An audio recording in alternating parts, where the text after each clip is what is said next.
Hi everyone, in this video tutorial we are going to be completing the introductory video series on introductory IUPAC nomenclature. And we're going to be discussing nomenclature of cycloalkanes. I know I've mentioned cyclic nomenclature so far with cyclohexanes, but we are now going to look at nomenclature of all cycloalkanes. Now a cycloalkane is a hydrocarbon ring, right? Okay, and what we're going to do is give those structures the prefix cyclo before the alkyl prefix specifying that longest continuous chain. And it's usually the case that we give the ring structures the parent hydrocarbon designation, assuming that it is the longest continuous chain and that there's not a longer chain present in the compound. Okay, now if there are two rings of differing length, it will be the larger ring that is considered the parent hydrocarbon. We're actually going to be discussing some examples below, and we'll give an example of that, okay? And in essence, we can just use all of the same rules that we have been discussing thus far in our video series here for IUPAC nomenclature with cycloalkanes. It's just now we have this prefix cyclo, denoting the fact that we have a cyclic structure. So real quick, let's just inspect these guys. We have cyclopropane. There are 3 carbons, 1, 2, 3, cyclopropane. We use the ane ending because it is an alkane. We have cyclobutane, 1, 2, 3, 4 carbons, cyclopentane, 1, 2, 3, 4, 5. And because these are unsubstituted, just as a note here, it doesn't matter how I number these, but it will if there are substituents on the ring. We have cyclohexane. Cycloheptane is 7 members, and cyclooctane is 8 members. And of course, you could have cyclononane, cyclodecane. Those are also possible for 9 and 10-membered rings, respectively. So let's jump straight into talking about some examples. And I've already pre-drawn the names for these compounds, but I'm going to talk you through the process and we'll rewrite them together. So in this first example, so example number 1, we have a 6-membered ring. Therefore, we should have a cyclohexane ending, okay? So there's a component. We also have a chloro substituent, and it looks like a 3-carbon substituent, a propyl substituent, where we're saying this is the parent hydrocarbon. Now let's figure out how we number that. We can number 1, 2, 3, 4, 5, and 6, or if we numbered in the other direction, we would have 1, 2, 3, 4, 5, and 6. Now, numbering in either direction gave us a locant set tie for our chloro and propyl substituents. So remember, our default then is to give the first name substituent the lower locant, which is the chloro substituent. Therefore, we can now build our name where we're going to have 1 chloro and 2 propyl. So we say 1-chloro, listing the substituents in alphabetical order, dash 2, oops, forgot that up there, dash 2-propyl, cyclohexane. Okay, 1-chloro-2-propyl, cyclohexane. Let's now look at another example. We now have a 5-membered ring, so we should have a cyclopentane ending to our name with our prefix cyclo, our alkyl prefix, and our functional ending. We have a chlorine, so a chloro substituent, and there's 2 methyl groups, 2 CH3 groups at the top of the molecule, which means we should have dimethyl. Now, let's figure out how we number this. If we numbered 1, 2, 3, 4, 5, then our locant set would be 1, 3, 3. However, if we number in this direction, 1, 2, 3, 4, 5, we then get the locant set 1, 1, 3. And that will be our preferred locant set, so pay attention visually just to the blue numbers now, okay? And we say, all right, we have then 3 chloro and 1,1-dimethyl. Now we can build our name. And remember, we still have to put those substituents in alphabetical order. Therefore, we start off saying 3 chloro dash 1, 1 dimethyl cyclo pentane. Okay, and again, we have the locants for the 2 methyl groups immediately one after the other, and we're saying how many methyl groups are there? 2. Where are they? Both at the 1 position. Awesome. Now, in this next example, we'll say example number 3.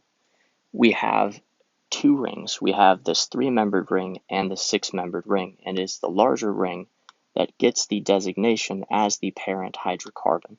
Therefore, if we think about our components of the name, we should have a cyclohexane ending.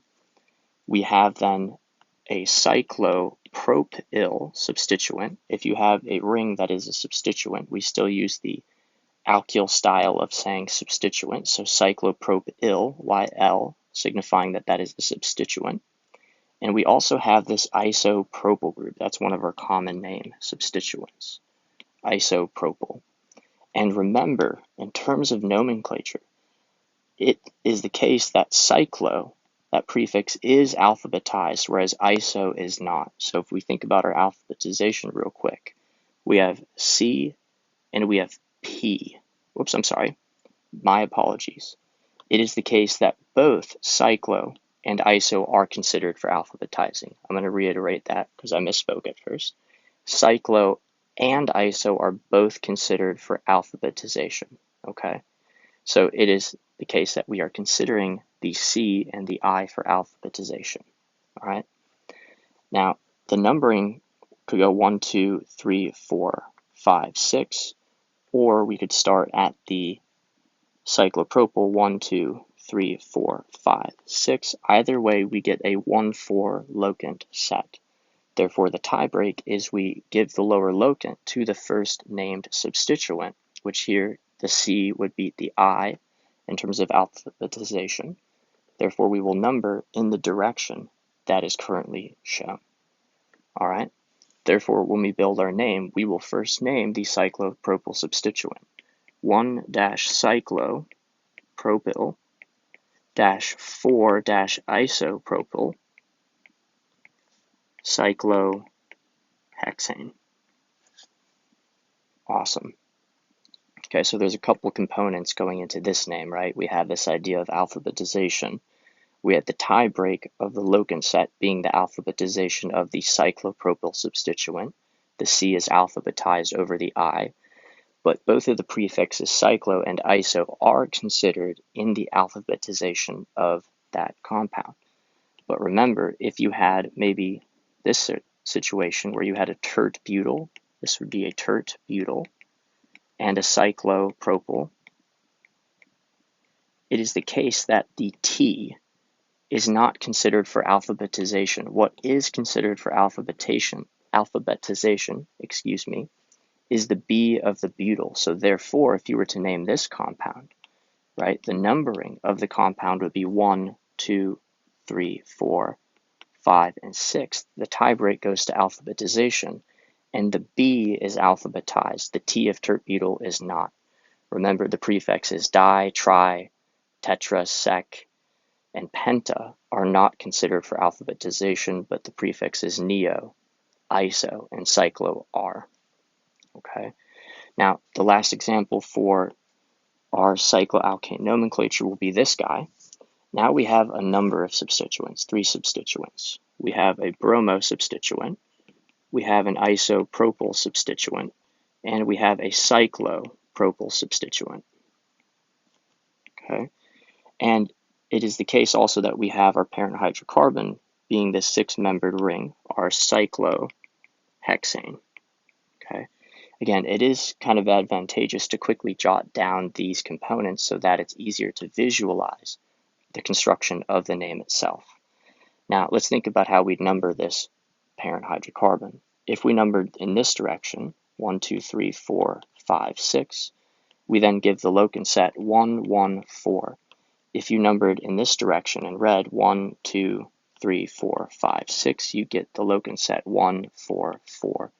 We are going to want to use the blue numbering system because that would give us the overall lowest locant set. Okay? So here we don't even get to the idea of alphabetization being the tiebreak because there was a difference in the locant set. Therefore, we now will build our name saying at the bromine we have a 1, at the isopropyl we will have a 1 locant, and the cyclopropyl is the 4. So we alphabetize our substituents now.